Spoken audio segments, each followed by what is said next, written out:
ఈరోజు జనాలు చేయడానికి బదులుగా, సహాయం చేయడానికి బదులుగా చూసేవారుగా తయారవుతున్నారు, రికార్డ్ చేసేవారుగా తయారవుతున్నారు.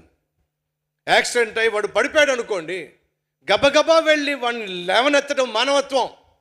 ఇప్పుడు ఆ రోజులు లేవు.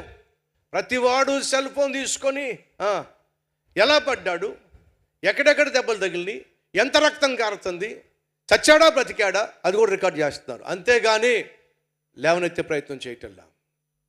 మనలో ఏ ఒక్కడు కూడా చూసేవాడిగా ఉండడానికి వీల్లేదు, సహాయం చేసేవారిగానే ఉండడానికే దేవుడు మనల్ని పిలిచాడో. దేవుణ్ణి వెంబడిస్తున్న నువ్వు నేను సహాయం చేయకపోతే ఇంకెవడు సహాయం చేస్తాడు? ఏ రోజైనా సరే కష్టంలో ఒక వ్యక్తి నీకు కనిపిస్తే చూసేవాడిగా ఉండకో, సహాయము చేసేవాడిగా ఉండు. అప్పుడు మంచి సమరయుడు వచ్చి అతన్ని చూశాడు, దగ్గరకు వెళ్ళాడు.